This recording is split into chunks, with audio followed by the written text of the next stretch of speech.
এইরকম সরু খাড়ির মধ্যে রাত্রে থাকতে হয়। তা যে কোনো মুহূর্তে পাড়ে যদি ঠেকে যায় বাঘ তুলে নিয়ে যাবে। গুড মর্নিং বন্ধুরা, আমি পারমিতা বোস আর আপনারা যেমন দেখছেন নিউ ট্রাভেল গাইড। আমরা আজও সুন্দরবনে আছি, কিন্তু আজকে আমরা চলেছি সুন্দরবনের একদম আলাদা একটা পার্টে। এক্স্যাক্টলি কোথায় আমরাও জানি না এখনো পর্যন্ত। আমরা চলেছি সুন্দরবন বেকন্সের সঙ্গে।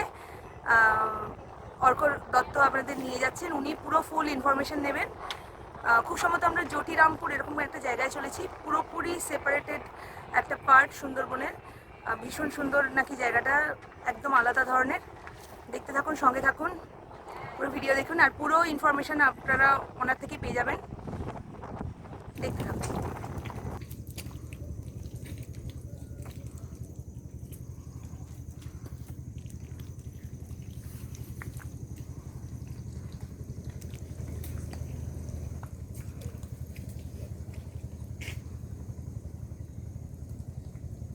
আমার নাম অর্ক দত্ত। আমি সুন্দরবন বেকন্স বলে যে অর্গানাইজেশনটা আছে সেটাকে পরিচালনা করি।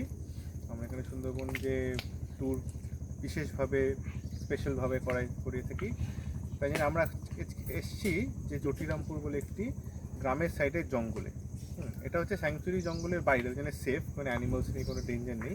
কিন্তু এখানে আসার মূল লক্ষ্য হচ্ছে আপনাদের দেখানো যে এখানকার যে মাটির যে নেচার, যে প্রকৃতি, কিংবা যেভাবে আপনারা দেখছেন পুরো জায়গাটা, সেটা স্যাংচুরি জোন হোক কি কোর এরিয়া হোক, সব জায়গাতেই এইরকম পরিবেশই আপনি পাবেন। মাটির দিকে যদি লক্ষ্য করেন, এখন আমার এই যে পা ঢুকে যাচ্ছে মাটির মধ্যে, যেখানেই চলি না কেন। তো যেখানে জায়গায় যখন জোয়ার আসে তার কারণ হচ্ছে এখান থেকে জল ঢুকে যায়, মাটির নরম থাকে।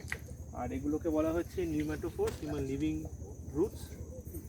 এই কারণে যখন ভাটা লাগে, যখন জল সরে যায়, তখনই অ্যানিমালসরা কিংবা পশুরা বাইরে এসে জল খায়। আর যখন জল ঢুকে আসে ভেতরে, তখন জঙ্গলের মধ্যে ঢুকে যায়। তো দেখুন এখানে জঙ্গলটা যত ভেতরে যাবেন পুরো জঙ্গল, প্রচণ্ড ঘন, যাওয়া হচ্ছে খুব ডিফিকাল্ট।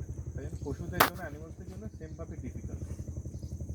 আর এই যে মাটি দেখতে পাচ্ছেন এত নরম, এই কারণে বাঘরা মানে দৌড়ে চেস করে শিকার করতে পারে না, কারণ দৌড়বার জায়গাও নেই আর মাটিও তাদেরকে সাপোর্ট করে না। তাই জন্য বাঘ সুন্দরবনে স্নিক আপ করে, পেছন থেকে চমকে দিয়ে অ্যাটাক করে। আমাদের যারা সুন্দরবনে মাছ ধরতে যায়, কাঁকড়া ধরতে যায়, তাদের এই পরিবেশেই তাদেরকে কাজ করতে হয়। কিছু কিছু কাঁটা আছে যেমন তারা খুব শক্ত, এগুলো হচ্ছে নরম, ভেঙে যাবে। কিছু কিছু কাঁটা আছে খুব শক্ত, সেখানে পা পড়লে পায়ে কিন্তু সেগুলো বিঁধে যাবে। তা আমাদের সাবধানে থাকতে হবে।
এইরকম সরু খাড়ির মধ্যে রাত্রে থাকতে হয়।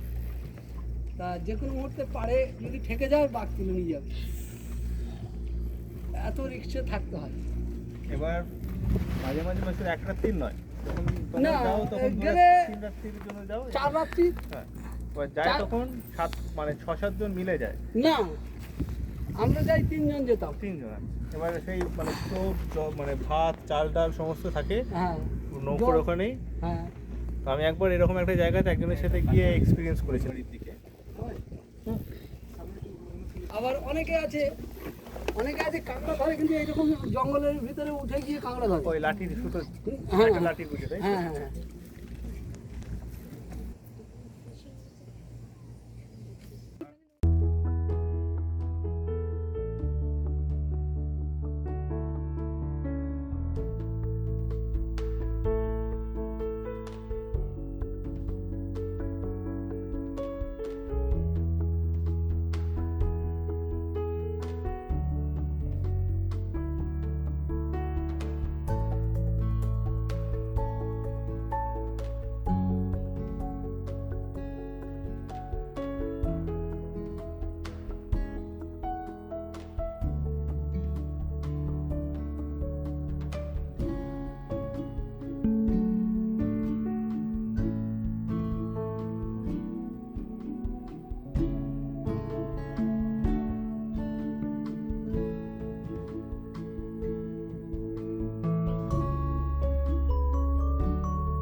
আমাদের সুন্দরবনের বেড়ানো এখানেই শেষ। আমরা চলেছি গদখালির উদ্দেশ্যে, সেখান থেকে গাড়ি ধরে কলকাতা। আশা করছি আপনাদের ভিডিওগুলো ভালো লেগেছে। আমরা এসেছিলাম সুন্দরবন বেকন্সের তরফ থেকে। আপনারা চাইলে একাকিও আসতে পারেন এখানে, কিন্তু সেক্ষেত্রে আপনাদের প্রপার অ্যারেঞ্জমেন্ট করে এখানে আসা বা ঘোরাটা একটু চাপের হয়ে যাবে। আর যদি চান সুন্দরবন বেকন্সের সঙ্গে যোগাযোগ করতে, তো আমার ভিডিওতে প্রপারলি ডিটেলস পুরোপুরি পেয়ে যাবেন। একবার এসে ঘুরে যান সুন্দরবন, না এলে বোঝা মুশকিল যে কতটা সুন্দর এই জায়গাটা। ভালো থাকবেন।